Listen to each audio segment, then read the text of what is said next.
What's up, guys? Today is another niche site analysis for if you want to start an Amazon affiliate site, and today's niche we're looking at is gloves. So let's jump straight into it. Quick recap of my strategy. I usually want to start a site with 30 buyer keywords and 30 info keywords, and then I'll build about 20 backlinks in the first 3 months. The viability threshold for my buyer keywords is they all must be attainable with high traffic and low competition. High traffic for me is more than 100 searches per month measured by keywords everywhere, and low competition is 2 weak sites ranking on the front page of Google for each keyword. Weakness is measured by the Moz DA checker, where a weak site is DA20 or below. If it meets both of those criteria, then it has entered my viability threshold for a buyer keyword. So for gloves, step 1, I generated some keywords using Keyword Shitter. I did best gloves for, generated 100 keywords before stopping the generator. Step 2, I eliminated all low traffic keywords, which brought me down to 62 keywords with 100 plus monthly search volume for best gloves for search words. Step 3, I eliminated the high competition keywords.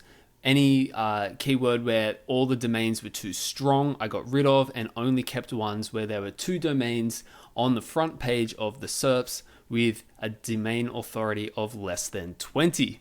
That got me down to 15 articles that met my viability threshold for the gloves niche, but I also found another 19 that showed some additional SERP weakness that I would also try to tackle. So let's have a look at the results. These are the 15 high traffic keywords that have low competition that I would recommend you starting off with if you went into the gloves niche. Starting with best gloves for snowmobiling at 720 searches per month, and then going down all those other best gloves for topics.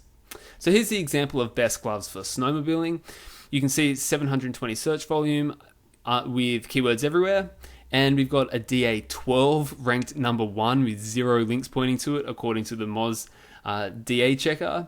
We've also got a DA17 there, a DA11, another DA17. So that is a hugely weak article that I think you should be able to rank for within the first 12 months of a brand new affiliate site. And that should bring in a little bit of money.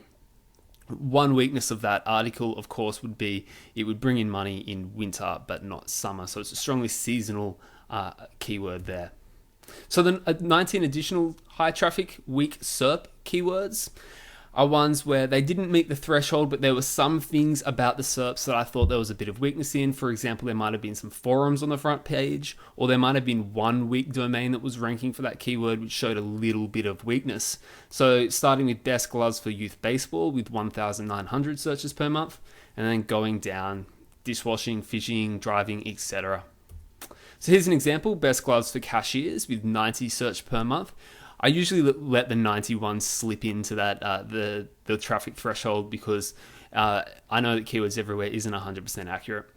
So things I liked about this, Quora was ranking on the front page of the SERPs, meaning that there was, I assume there was a little bit of weakness because and Yelp was ranking as well. So there's 2 sort of forums that were ranking. And then there was that money handling gloves one at the bottom there with a DA of 19, which is pretty weak.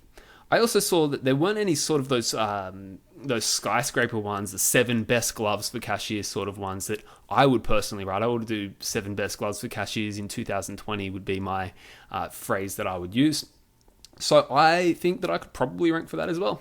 So that came to 34 articles that I would probably start with as my buyer keyword articles. So, what are some strengths and weaknesses of this niche? Strengths of this niche, there is very low seasonality. You could write about gloves of all seasons. And there were lots and lots of long tail keywords. And while I found 34, I'm sure you could find many, many more. But there were some weaknesses. First one is, I think it's not like shooting fish in a barrel. You know, when I'm looking for a niche, I want to find a niche where it seems to be like there is a ton of low competition things that I can just, that low hanging fruit that I could pick at. The other thing that I really felt was a weakness of this niche was that you're sort of a cross-section competing against a whole bunch of different niches, with a whole bunch of different niche sites that have authority in their topic. So for example, the snowmobiling, best gloves for snowmobiling, you're competing against the snowmobiling niche sites. Best gloves for cashiers, you're competing against whatever that niche would be. Best gloves for police officers, you'll be competing against police officers, etc. So I feel as if you'll be constantly competing against other sites that have higher authority than you or topical authority than you, which was an issue. Another thing, gloves aren't very expensive. I don't envisage you making too much money per sale, maybe like $1 per sale. So you'll have to do a lot of sales per day. And my biggest weakness is I don't want to write a glove review every single day. You know, writing about gloves could get exceptionally boring. So there's some weaknesses that I saw of the niche. So last thing that you need to do is if you choose this niche and you want to take those 32 keywords, feel free, but you'll have to come up with a domain name, something like Glove Planet or Glove Guide or Fits Like a Glove or something along those lines. And that's it. So if you have any questions, leave them below or check out some of my other niche ideas in the channel description.